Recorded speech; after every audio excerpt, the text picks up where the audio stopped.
quand on parle de transformation, il faut arriver à aller au fond de soi avec beaucoup d'honnêteté pour se transformer soi-même. On ne peut pas transformer le monde si on ne se transforme pas soi-même. Bonjour, je suis Thierry Régnier et vous écoutez C'est le chemin qui compte. Le podcast qui permet à chacun d'entre nous de libérer son potentiel et de devenir qui nous sommes vraiment. Chaque épisode est l'occasion de partir à la rencontre d'invités singuliers, connus ou non, jeunes ou moins jeunes, pour explorer leur chemin de transformation et nous inspirer dans notre propre quête de changement. Chemin faisant, nous plongerons ensemble dans les coulisses de leur voyage. Les défis surmontés, les victoires célébrées, les expériences marquantes, les rencontres déterminantes et les leçons apprises. Bref, toutes choses qui nous rappellent que plus que la destination, c'est le chemin qui compte. Aujourd'hui, je reçois Alain Toledano, cancérologue, entrepreneur de santé, mais aussi enseignant, poète et passeur d'idées. Bonjour Alain. Bonjour. Alors Alain, je suis super heureux de te recevoir parce que tu incarnes à mes yeux une transformation essentielle de notre rapport à la santé, celle qui nous invite à passer d'une médecine centrée sur la maladie à une médecine centrée sur la personne. Une médecine de l'écoute, de la reliance et du soin global, ce que tu appelles la santé intégrative. Ce regard que tu portes aujourd'hui sur la santé, Alain, il s'enracine profondément dans ton histoire et dans ton parcours personnel autant que professionnel. Alors laisse-moi le retracer, ce parcours. Tu es né au Lila, l'aîné d'une fratrie de 5 enfants, dans une famille originaire de Meknès, imprégné de tradition et d'un sens aigu de l'éducation. Ton papa est professeur d'histoire. Il te confiera un jour qu'il lui a manqué 100 francs pour faire médecine. Tu réaliseras ce rêve pour lui, mais surtout pour toi, mu par ce besoin viscéral d'altérité, ce désir profond d'aider. Tu choisis la médecine comme on choisit une vocation, conscient comme Kant que la médecine n'est pas qu'une science, mais aussi un art. Très vite, ton parcours s'accélère, internat à 21 ans, chef de clinique à 25, et une spécialisation dans le traitement des cancers. Tu innoves, tu formes, tu diriges, mais surtout tu questionnes. Que soigne-t-on vraiment? Un organe, une maladie, ou une personne tout entière avec ses émotions, ses doutes, son histoire? C'est cette interrogation qui te conduit à cofonder en 2018 l'Institut Raphaël à Levallois, un lieu pionnier, interdisciplinaire où plus de 100 professionnels accompagnent gratuitement les patients et leurs proches au-delà des traitements traditionnels. L'art-thérapie, l'hypnose, le sport, la nutrition, l'accompagnement psychologique font partie intégrante des parcours de soins. Tu veux, dis-tu, arrêter de traiter les maladies et commencer à traiter les personnes. Et tu ne te contentes pas d'en parler, l'Institut Raphaël a déjà offert près de 100 000 parcours de soins gratuits à plus de 5 000 patients. Les résultats sont probants, les parcours profondément transformateurs. Tu incarnes une santé humaniste mais sans naïveté, tu connais les contraintes du système, ses limites budgétaires, ses blocages culturels, et tu portes un regard lucide. Il faudra une génération pour changer, mais cette révolution est en marche car ce sont les patients eux-mêmes qui la réclament. Ce qui me touche particulièrement chez toi, c'est ce fil rouge qui traverse ton chemin, la transmission. Tu formes, tu écris, tu parles, tu t'engages. Mon identité, dis-tu, c'est la filiation. Et dans cette filiation, tu invites à une médecine qui soigne autant l'âme que le corps. Alain, ton parcours, c'est une boussole pour notre époque. Il nous rappelle que la transformation véritable commence toujours par une écoute de soi, des autres, du vivant. Je suis honoré t'accueillir sur le podcast aujourd'hui pour explorer avec toi ce chemin de soins, d'engagement et de transformation. Bienvenue sur le chemin, Alain. Merci beaucoup. Merci, c'est touchant. Justement, Alain, juste avant de commencer, rentrer dans le vif du sujet, j'avais envie de te faire réagir sur ce parcours. C'est pas toujours très commun de se faire rappeler un petit peu de son parcours comme ça en quelques minutes. Qu'est-ce que ça évoque pour toi? Qu'est-ce que tu ressens surtout? Alors, en fait, l'obligation d'action, c'est aussi de pouvoir se dissocier, ne pas regarder forcément ce qu'on a fait avant. On n'est pas à l'âge de la biographie. Je m'oblige à me dissocier finalement de ce parcours raconté. Puisque mon objectif n'est pas du tout la biographie. Je me considère comme étant en mouvement et en action. Et finalement, ce que j'attends de moi, c'est d'arriver à valider des objectifs, me projeter vers l'avant. Et bien sûr qu'on a besoin d'être fier de son parcours et de rendre fiers les siens. Et de vérifier qu'on est dans la bonne direction. Donc on tend l'oreille. Mais tant qu'on n'a pas réussi à valider ses objectifs, à mon sens, on ne doit pas s'arrêter. D'accord. Bon, on va en parler de ces objectifs justement et ce qui te porte sur la suite du chemin. Mais il y a vraiment une première question qui me brûle les lèvres, que j'ai envie de te poser. Tu dis souvent qu'il faut arrêter de traiter des maladies et commencer à traiter des gens. C'est une phrase assez forte. Est-ce que toi, tu te souviens en fait, du moment où cette conviction s'est un peu imposée à toi, presque comme un tournant intérieur? Oui, bien sûr. On a tous appris la médecine dans des hôpitaux. Et c'est des hôpitaux vertueux où on enseigne. Finalement, on est plusieurs personnes d'une même équipe à se succéder dans des chambres de patients malades. Et effectivement, quand j'étais étudiant en médecine externe, Je rentrais dans la chambre d'un patient qui recevait des visites de plein de médecins différents et qui comprenait pas trop ce qu'il avait. Et puis la famille aussi ne comprenait pas trop ce que le patient avait. Et donc moi, en tant qu'étudiant, en tant qu'externe, finalement, je me suis assis, j'ai bavardé avec la famille et je me suis fait convoquer par un des médecins qui me disait que mon boulot, c'était pas de parler à la famille. Alors j'ai un peu envoyé balader ce médecin-chef qui était mon chef et qui m'a fait convoquer chez le chef de service. Le chef de service qui me convoquait parce qu'on lui avait raconté que je fait acte d'insubordination. Et je dis, vous savez, je discutais juste avec le patient et la famille qui comprenait pas trop ce qui se passait. Et donc, il m'a regardé, il a baissé les yeux, il m'a dit, c'est bon, tu peux disposer. Et après, j'ai plus entendu de plainte. Et je pense que aujourd'hui, notre sujet, c'est pourquoi on s'engage. Bien sûr qu'on s'engage en médecine pour apprendre des choses. Le corps est passionnant, le corps humain, la physiologie, le métabolisme. C'est magique, c'est divin la manière dont le corps fonctionne. C'est des sciences qui cohabitent dans ce qu'il y a de plus exceptionnel dans le vivant. Mais c'est complètement insuffisant pour appréhender ce métier, qui est vraiment la quintessence de la relation à l'autre. Et on peut passer à côté du métier de médecin si on s'occupe que du corps avec une vision mécaniste. En plus, pour peu que vous soyez un peu spirituel, et tout le monde a sa spiritualité, qu'elle soit laïque ou religieuse, on ne pourra pas se contenter de la vision biomécanique de nos organes et du fonctionnement du corps. Précisément, tu as commencé, toi, dans une médecine très technique, comme tu le décris, à la pointe un peu de l'innovation, puis tu as progressivement ouvert une autre voie, plus humaniste, plus intégrative. Tu nous expliqueras ce qu'est le concept de santé intégrative. Est-ce que tu peux nous raconter justement comment tu as cheminé vers cette transformation-là? Comment ça s'est imposé à toi? Moi, j'ai eu tout de suite envie de m'inscrire dans un rapport très authentique autour de la maladie grave. C'est-à-dire que vous avez en médecine les problèmes esthétiques qui sont soit préoccupants pour les patients, vous avez des problèmes fonctionnels, un genou qui marche pas, il faut le réparer. Donc la fonction est entamée. Et il y a les problèmes vitaux. Là, on a des maladies qui engagent le pronostic vital. Et c'est vrai que les postures des patients et la demande par rapport au corps soignant ne sont pas du tout les mêmes, suivant le type de problématique qu'on traite. Et dans la gestion de la maladie grave, il y a une forme d'authenticité dans la profondeur de la relation, qui est une relation qui est beaucoup moins jouée que dans la relation esthétique ou une forme de neutralité dans la relation fonctionnelle. Et donc moi, très tôt, j'ai eu envie de cette profondeur de relation et que mon métier m'apporte au moins autant, voire plus que ce qu'il apporte aux patients. C'est-à-dire qu'aujourd'hui, on est obligé d'arriver à intégrer l'échec dans notre quotidien, alors de moins en moins parce que la médecine avance, mais gérer l'incertitude, garder l'espoir, c'est quand même la manière avec laquelle on doit avancer. Ce qui est important aujourd'hui, à mon sens, c'est ne pas rentrer dans des études de médecine en croyant qu'on va tout de suite savoir ce qu'on veut être ou ce qu'on veut faire. Il y a des temps dans l'apprentissage. Appréhender les connaissances, ce qui est su, ce qui n'est pas su. Les profils de patients et les types d'organisation de travail dans lesquels on peut exercer, qui sont différentes. Et ensuite, arriver à devenir le meilleur de soi-même. On n'arrive pas en étant le meilleur. C'est à nous de devenir le meilleur de nous-mêmes, et ça, c'est un cheminement personnel.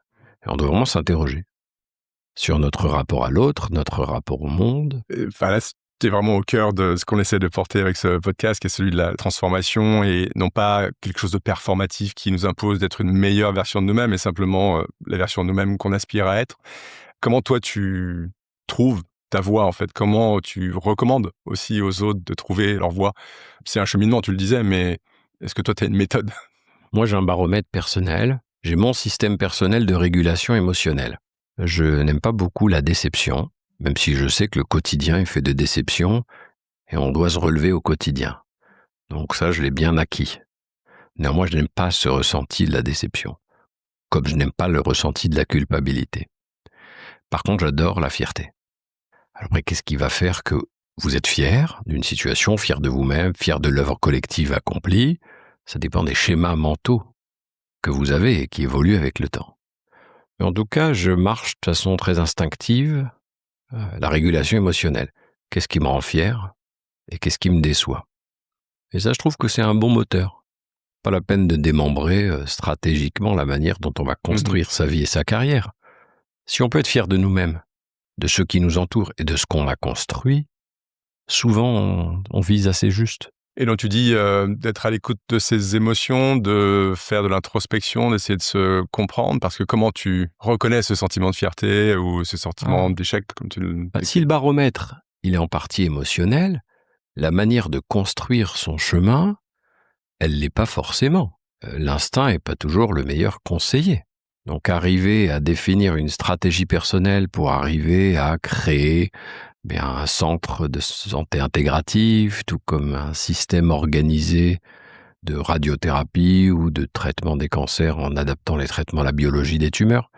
En fait, on peut rationaliser l'excellence, l'expertise, la chaîne, qu'elle soit une chaîne de soins dans le monde du soin ou autre dans d'autres mondes. On peut la rationaliser pour arriver à ce qu'elle nous rende fiers et satisfaits. Moi, j'ai toujours pensé qu'en fait, c'était l'interaction entre le cerveau droit émotionnel et le cerveau gauche rationnel et méthodique qui crée la satisfaction ultime. Et donc, je pense que pour s'épanouir, il faut accueillir les émotions et ne pas les mettre de côté et arriver à faire fonctionner le cerveau qui est fait pour ça. Et donc, c'est pour ça qu'il faut le paramétrer, donc acquérir des connaissances, des compétences, étudier avec humilité, savoir ce qu'on ne sait pas, persévérer. Ça, c'est aussi fondamental que d'arriver à s'arrêter, accueillir une émotion, créer un lien humain, ressentir le dépassement ou la lumière qui peut nous pénétrer et donner un sens à notre action du quotidien.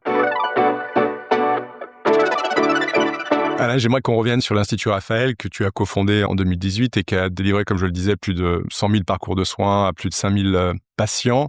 Ça a été quoi la genèse de cet établissement? Et puis surtout, peut-être que tu nous parles de ce concept de santé intégrative que porte l'Institut. Alors, pour illustrer un peu, je vous raconte l'histoire de cette dame qui a 88 ans, que tout le monde aimait, qui faisait des gâteaux pour les pauvres. Un jour, elle a un cancer du sein et elle dit à son entourage « Je veux pas être traitée, j'ai bien vécu ». Donc, je reçois des coups de fil, on me dit « Alain, ça serait bien que tu la vois ». Je dis « Avec plaisir, je me mets à votre disposition ». Il se trouve qu'à l'époque, ma grand-mère, qui avait eu 12 enfants, elle aidait les femmes à accoucher.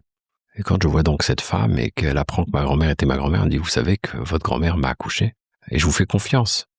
Donc moi, j'ai eu la chance de bénéficier d'un transfert de confiance, j'en ai été honoré. Et donc, je la traite et effectivement, en France, avec une petite carte verte, tout est remboursé. L'IRM, la biopsie, la chirurgie, la radiothérapie, ça coûtait quand même 30 000 €. Mais elle sortait plus de chez elle, elle faisait plus de gâteaux et j'avais l'impression que c'était un échec. Donc j'ai réuni une équipe et je leur dis « Écoutez, allez chez elle tous les jours, vous m'envoyez les factures, mais on peut pas la laisser comme ça ». Et donc j'envoie à la maison une esthéticienne, une psychologue, une kinésithérapeute et au bout d'un mois, pour moins de 1 000 €, elle ressort de chez elle. Je me suis dit quand même, en termes de système, c'est un non-sens. On fait l'effort à 30, on fait pas l'effort à 1. À 30, on paye tous les brevets de la planète, on tue les gens socialement. Donc sur le plan médico-économique, il y a un non-sens. Sur le plan des systèmes, il y a un non-sens. Et en fait, j'ai toujours ressenti, comme beaucoup d'autres d'ailleurs, que la santé, comme d'autres organisations, reposait sur la bienveillance des uns et des autres. Et heureusement, on la trouve. Mais la fatigue émotionnelle des soignants, l'usure de compassion, fait que sur la chaîne, on n'est pas toujours bien servi. Et au lieu de penser à l'échelle individuelle, il faudrait mieux penser à une échelle supérieure à ce que le système soit plus intelligent. Au lieu d'être centré sur la maladie, qu'il puisse être centré sur l'individu et son parcours de vie. Et donc la pensée de système, c'est finalement, si on veut résumer, fabriquer un projet collectif dans lequel on peut inscrire son projet individuel d'épanouissement. Or là, il y a beaucoup d'anarchie parce que les uns les autres ont le droit de dire ce qu'ils veulent. Tu peux aller voir un médecin spécialiste de grand niveau, il te dit pas bonjour, il a l'impression que c'est pas très grave. En fait, il casse ton espoir, il augmente ta souffrance parce qu'il n'a pas eu la posture adaptée. Est-ce que son métier, c'est te soulager physiquement et mentalement?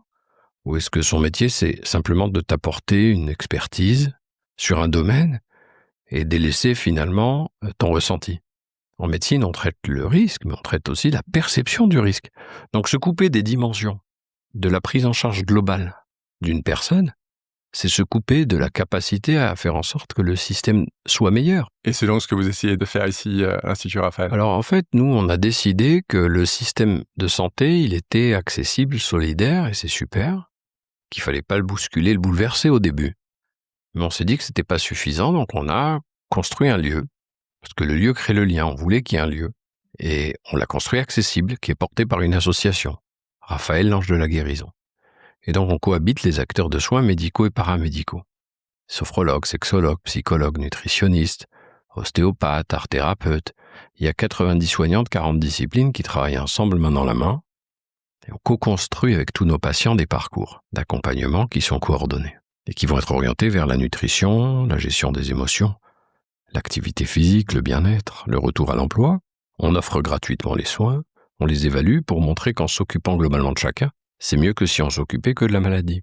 Et donc en 7 ans, on a offert effectivement 130 000 soins à 6 000 nouveaux patients, en montrant qu'on diminuait de 60% le taux de dépression sans médicaments, le sentiment d'isolement chez des gens pourtant bien entourés, les troubles du transit, les troubles du sommeil et à peu près tous les symptômes qu'on a dressés.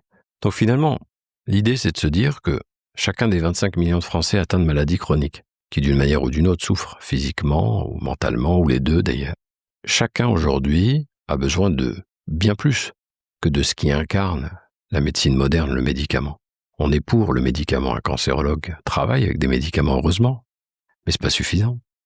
On peut pas aujourd'hui couper la parole à un patient au bout de 23 secondes, tout traité par des médicaments. On voit le système de santé, il y a une forme d'inflation à la dépense, d'une part, et on règle pas les problèmes forcément de qualité de vie, d'autre part. Et parfois même, quand on sait que le sport, la nutrition améliore l'efficacité des traitements anticancéreux, on peut pas se contenter de ce qui est médicamenteux lorsqu'on a une approche globale à promouvoir. Donc en termes de système, ce qui nous a toujours importé aux équipes et à moi-même, c'est de ne pas être que dans le petit changement, l'innovation incrémentale. Nous, on voulait être dans la réinvention systématique. Un changement systémique. Voilà.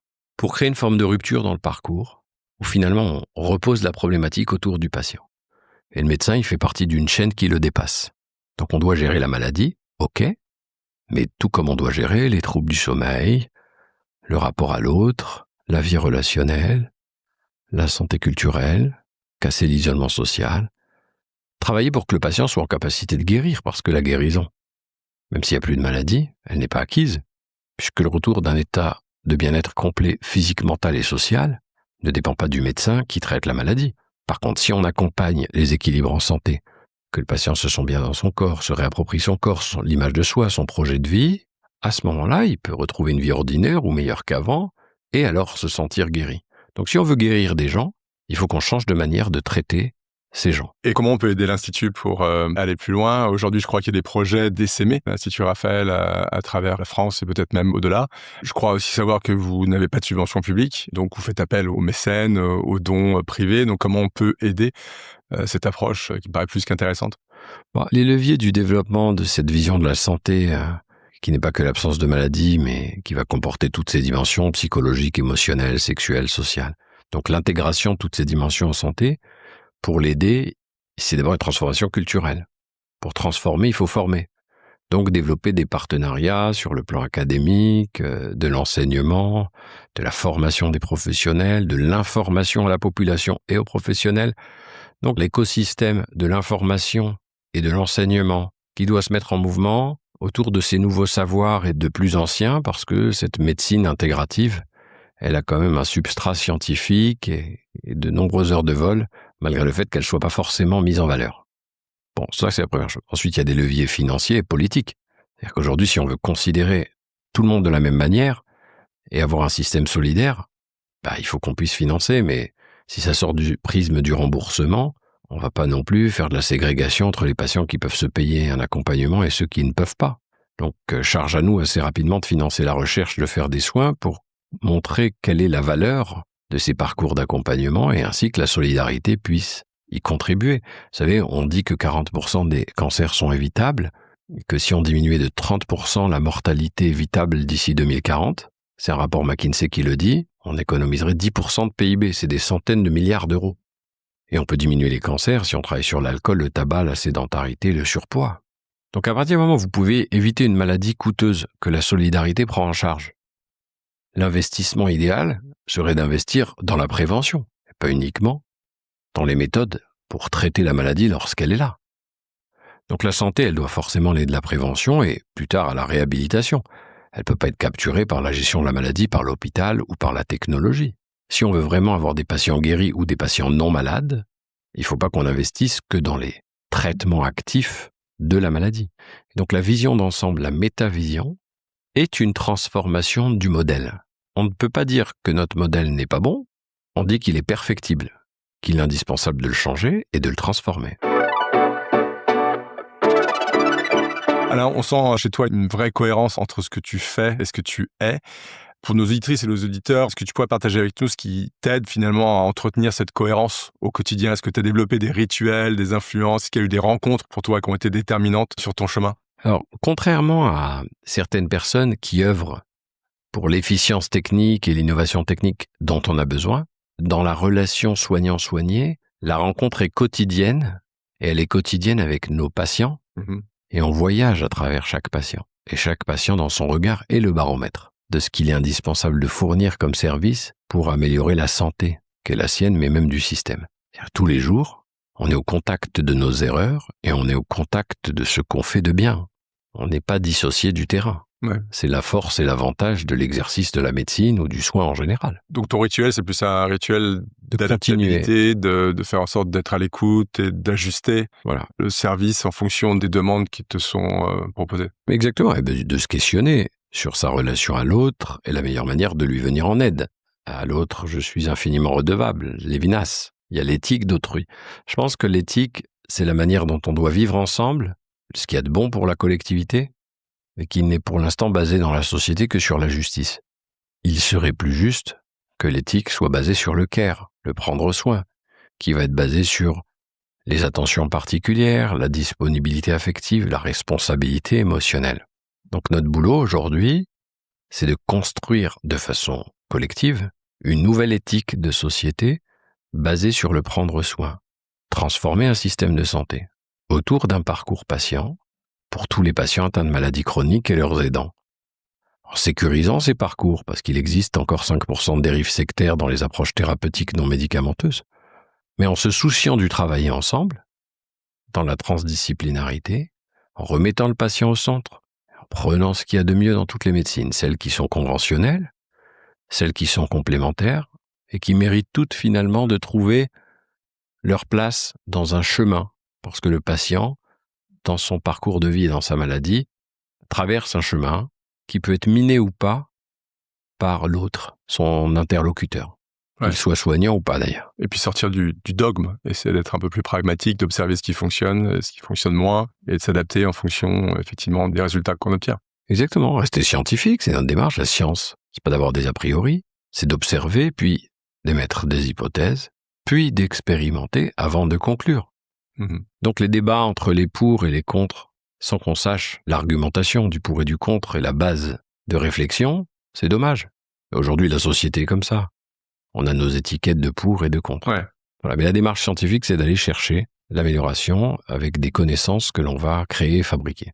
Justement, j'ai un peu le sentiment que parfois tu portes une vision, toi, qui bouscule un peu les codes, qui est un peu iconoclaste par rapport à ce qui est entendu, notamment en termes de médecine. Comment toi tu fais pour rester fidèle à ta vision, malgré les résistances et les critiques qui n'ont pas dû manquer d'intervenir sur ton chemin quand tu es arrivé avec ce concept de santé intégrative, même si tu n'as pas été à l'origine, quand tu as cofondé l'Institut Raphaël, j'imagine que tu n'as pas été exempt de critiques dans ton corps. Comment tu as géré ça et comment tu as dépassé ça? Si vous cherchez à ne pas être critiqué, à ce moment-là, il ne faut pas faire.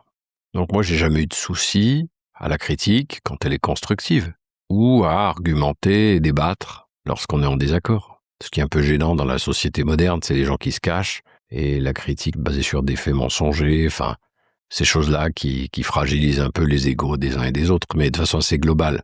Souvent, la caravane passe. Le sujet, c'est est-ce qu'on dort bien le soir, est-ce qu'on est conforme à son projet, est-ce qu'on est en train de construire quelque chose qui nous dépasse. Moi, je visite souvent avec les enfants, les cathédrales, 700 ans pour arriver à une œuvre. C'est-à-dire, vous êtes en train de travailler sur quelque chose dont vous savez que vos petits-enfants ne le verront même pas. Donc, on a investi à un moment dans l'humanité sur des temps longs. Là, des fois, vous discutez avec un politique. Si c'est pas dans son mandat de 2 ans qui récupère le bienfait de ce qu'il va planter, il va pas regarder. Et du coup, on manque cette vision sur les temps longs et on fait moins de grandes choses. On devient une civilisation papier parce qu'il n'y a pas la grandeur de la réflexion et la prise de hauteur. Donc en fait, il faut à un moment accepter que on plante sans forcément qu'on récolte le fruit de ce qu'on plante. Et ça, c'est ce qui nous demande de la hauteur et de la vision. Et c'est pour ça que être drivé par des valeurs et un code de conduite vaut beaucoup mieux qu'être drivé par un bénéfice direct et matériel. Il faut une matérialité pour survivre et pouvoir arriver à regarder en avant. Mais je veux dire, se donner la mesure de ce dont on a besoin du nécessaire pour pouvoir planter et exercer finalement le rôle qu'on a à jouer dans la vision de la société qu'on a envie de construire et l'héritage qu'on veut transmettre.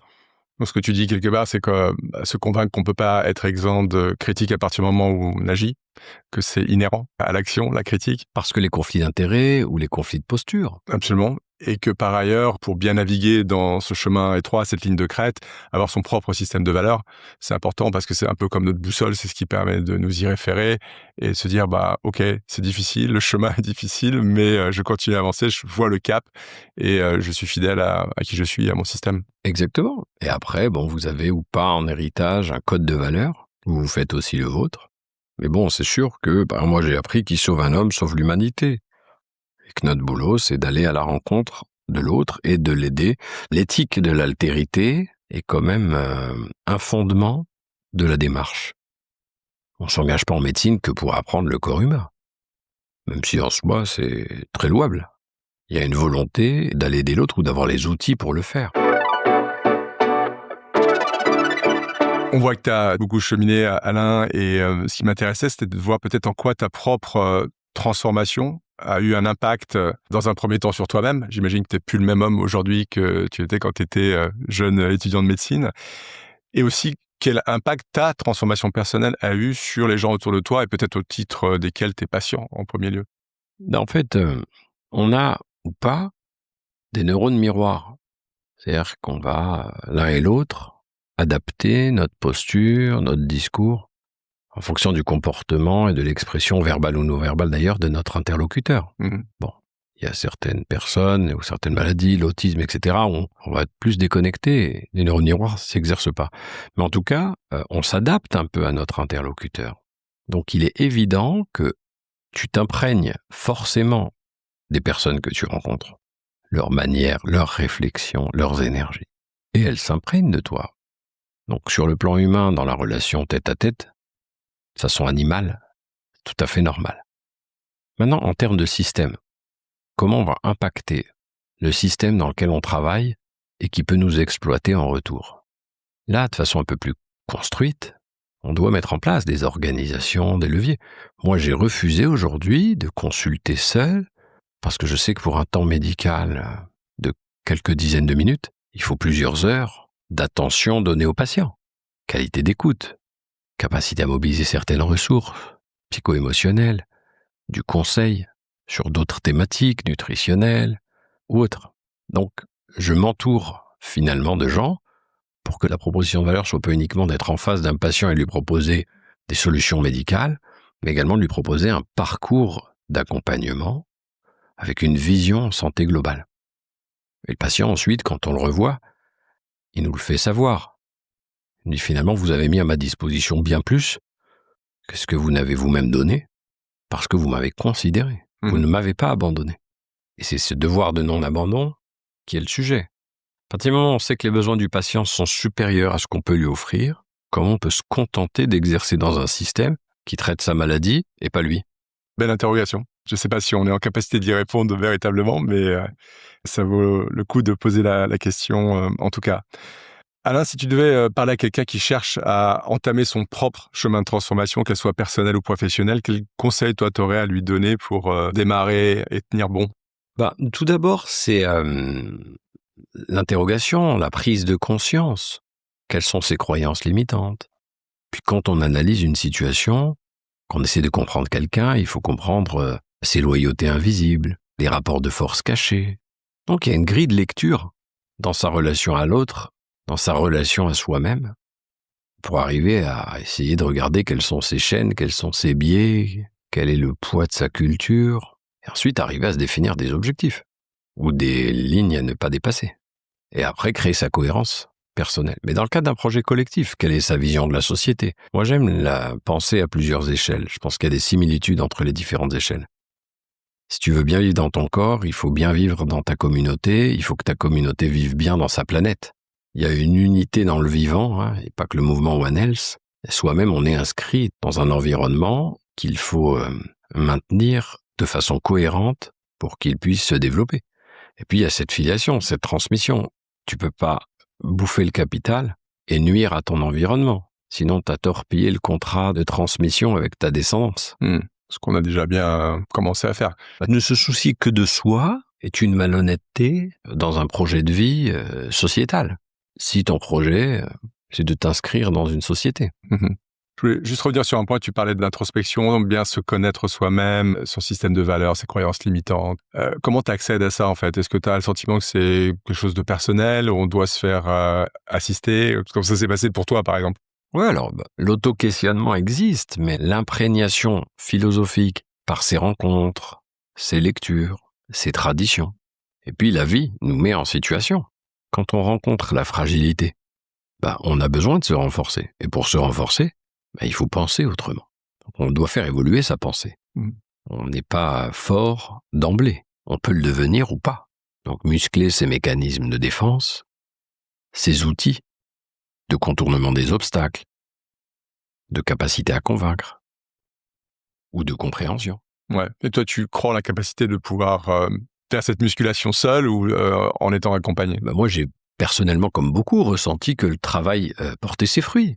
C'est sûr, quand tu étudies un sujet pendant 15 ans, t'as pas le même niveau d'expertise et de réflexion et de hauteur que quelqu'un qui connaît quelques définitions ou quelques bribes. Donc, si tu veux faire grossir un muscle, il faut exercer le muscle. Ouais. Travailler, on n'a rien sans travailler. Donc, la lecture, l'étude. Moi, j'ai été éduqué avec le livre au centre du sujet. Un homme de livre et de transmission. On arrive à la fin de notre conversation. Alain, à quoi ça ressemble la suite du chemin pour toi? Est-ce que tu l'as imaginé? Alors, de peur de mourir et perdre le bénéfice du travail accompli, chacun doit faire des petits d'une certaine manière. Personnellement, professionnellement. Donc des enfants, quand on a la chance d'en avoir, et ça c'est les éduquer, c'est indispensable. Ils doivent nous dépasser. Et puis pareil, des élèves quand vous enseignez. Sur ma discipline, en tout cas, j'enseigne, et il faut que les élèves te dépassent. C'est la seule chose qui va te rendre fier et qui va te donner de l'espoir, en fait. Mais puis c'est tellement facile de voir des élèves te dépasser, parce qu'ils viennent avec d'autres outils, un travail synthétisé, et la liberté de penser autrement le monde. Ouais. Avant de se quitter, est-ce qu'il y a un projet, une actualité, une intention, un sujet qui tient à cœur qu'on n'aurait pas abordé dans cette discussion que tu aimerais partager avec nos auditrices et nos auditeurs? Oui, alors, en fait, bien sûr qu'on n'abordera jamais tout dans une discussion. Mais quand on parle de transformation, il faut avoir la lucidité de savoir dans quel état on est, avec le maximum d'objectivité qui ne peut pas forcément être atteinte, pour savoir où on veut aller. Et donc, dresser un constat de fait sur sa situation, c'est complexe. Parce que des fois, on n'a pas envie de regarder la contrainte, l'insuffisance, la frustration. Et c'est souvent la faute de l'autre si quelque chose ne se fait pas. Donc il faut arriver à aller au fond de soi avec beaucoup d'honnêteté, de façon introspective, pour se transformer soi-même. On ne peut pas transformer le monde si on ne se transforme pas soi-même. Assez juste. Et ça peut être le mot de la fin. Même si je me dis, c'est chouette de le dire, mais le truc, c'est comment on le fait. C'est-à-dire que quand on est dans une situation où on est un peu dans le dur, c'est difficile, on est isolé, comment accéder à cette sagesse-là de pouvoir aller en soi profondément, faire cette introspection nécessaire quand tout nous y encourage pas quelque part. Donc je me dis, quel est le petit pivot, le petit clic qui va vraiment te permettre de te mettre en mouvement, en chemin précisément. Et c'est une des motivations de ce podcast, c'est de donner vraiment aux gens l'envie de faire ce petit effort supplémentaire pour se dire, le tout petit clic, il va peut-être te permettre d'accéder à une transformation phénoménale de toi et des autres. On va tous avoir des modes d'entrée dans nos consciences très différents. Voilà, la surprise de conscience, elle va être très différente en fonction de nos cultures. Aller à la rencontre des uns et des autres, c'est la meilleure manière, quand on a des neurones miroirs et du vis-à-vis, de se transformer. Donc pour moi, il y a l'altérité, mais il y a bien des gens qui vont méditer et s'isoler pour aller se trouver. Donc je pense qu'il y a des facultés de concentration et des énergies dans la relation à l'autre qui vont être perçues très différemment. Chacun doit trouver ce qui lui convient et le ressentir. Mais en tout cas, c'est toujours un travail qu'on fait sur soi-même. Donc il faut accepter l'idée d'aller travailler, et il faut accueillir l'autocritique et avoir envie du changement. En général, on veut changer quand on trouve que c'est pas assez bon. Il y a une forme d'exigence qui nous pousse à changer. Si on veut changer quelque chose, c'est parce qu'on le trouve pas à la hauteur. Ouais. Si c'est pas à la hauteur, c'est parce que notre image mentale et ce qu'on espère est au-dessus de la réalité qu'on regarde. Donc c'est beaucoup d'imaginaire et de représentation mentale, cette histoire-là. Qu'est-ce qu'on attend du monde? Qu'est-ce qu'on attend de soi? Qu'est-ce qu'on estime être en capacité de pouvoir apporter pour le changement et la transformation, la réinvention? C'est un travail mental. Et moi, je pense qu'on est des êtres pensants. Hein. Je m'occupe des corps, mais je m'occupe pas de ça. Hein. Je pense que nos âmes, elles nous portent. Et on a besoin, sur le chemin, de légèreté, etc. Mais on a besoin de profondeur, on a besoin de spiritualité. Et ça, pour moi, c'est une éducation. C'est une culture et c'est une éducation. Alain, on arrive vraiment cette fois-ci à la fin du podcast. Néanmoins, avant de se quitter, il y a une tradition dans ce podcast, c'est que je vais te soumettre à des questions que j'appelle les questions mitraillettes. Et l'idée, ça va être pour toi de répondre à un maximum de ces questions en moins de 2 minutes. Est-ce que tu es prêt? Oui. Qu'est-ce que tu lis comme livre en ce moment? Je relis Machiavel. Le Prince? Oui. Est-ce qu'il y a un livre qui t'a particulièrement marqué ou influencé dans ta vie? Oui, Les transformations silencieuses de François Julien. Ou comment on pense pas forcément en Occident ce qu'on pense en Orient. Est-ce qu'il y a une musique que tu écoutes en boucle en ce moment? George Benson. Quelle est ta citation préférée, si tu en as une? La médecine n'est pas une science exacte, mais un art. Emmanuel Kant. Quelle est la personne qui t'inspire le plus? J'ai pas envie que mon inspiration soit incarnée. Que voulais-tu faire quand tu étais petit? Médecin. Comment commences-tu ta journée? En regardant mon téléphone. Addiction. Quel talent aimerais-tu avoir? Rejouer au foot comme dans ma jeunesse. Quelle est ta plus grande force? Peut-être la détermination. Qu'est-ce qui te donne le plus d'énergie? L'espoir que mes enfants me dépassent. Quel est le meilleur conseil que tu aies jamais reçu? Ne fais jamais ce qui peut être mieux fait par quelqu'un d'autre. Quel est ton meilleur remède contre le stress? La respiration. Qu'est-ce que tu aurais aimé savoir quand tu avais 20 ans? Rien du tout. Qu'est-ce qui t'énerve le plus? La déception. Qu'est-ce qui te donne le plus d'espoir? C'est la question. Qu'est-ce qui me donne le plus d'espoir? L'inconnu. Comment aimerais-tu qu'on se souvienne de toi? Ce que j'ai fait. Quel est le plus beau chemin que tu aies jamais emprunté? Le chemin de l'exploration intérieure. Qu'est-ce que tu ferais si tu savais que tu ne pouvais pas échouer? J'arrêterai. Qu'est-ce que l'homme d'aujourd'hui aurait envie de dire au petit garçon que tu étais à 10 ans? Chaque traumatisme est bon à prendre. Et enfin, qui aimerais-tu entendre à ce micro pour le prochain épisode? Je crois aux gens simples et inconnus qui transforment le monde. La surprise. Je préfère aller à la surprise. Très bien. Merci Alain. Merci infiniment. Merci. Pour ton témoignage ultra inspirant et un peu iconoclaste parfois. Et bon retour et surtout bon chemin. Merci. Merci d'avoir écouté cet épisode. Avant de nous quitter, voici les quelques pépites que je retiens de la conversation avec Alain. Premièrement, on ne peut pas transformer le monde sans se transformer soi-même. Toute transformation commence par une lucidité sur qui nous sommes, nos blocages, nos croyances, nos chaînes invisibles. Deuxièmement, la vraie force, c'est l'alignement entre ce que l'on est, ce que l'on fait et ce que l'on transmet. La cohérence personnelle est un cap, une boussole qui nous guide, même dans la tempête. Troisièmement, se connaître, c'est muscler ses mécanismes intérieurs. La transformation n'est pas magique, c'est un travail, un entraînement, une discipline de l'âme, autant que de l'esprit. Quatrièmement, ce qui nous rend fiers est souvent le meilleur indicateur de notre voix. Écoutons ce qui nous fait vibrer plutôt que ce qui nous rend performants. Cinquièmement, créer, c'est parfois planter des graines dont on ne verra jamais les fruits. La transformation durable se joue sur le temps long, parfois dans des actes silencieux, mais profonds. Et enfin, Alain nous dit « Je n'ai jamais cherché à éviter les critiques. Ce qui compte, c'est de rester fidèle à sa vision. On ne devient pas soi-même en se conformant, mais en osant sa singularité. » Voilà, c'est tout pour aujourd'hui. Mille merci à notre invité pour la qualité de son témoignage.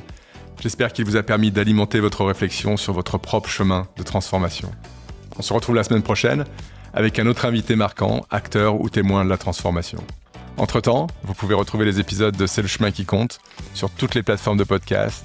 Et si vous avez aimé l'épisode, n'hésitez pas à partager vos avis, laisser des étoiles, à vous abonner et en parler autour de vous et sur les réseaux.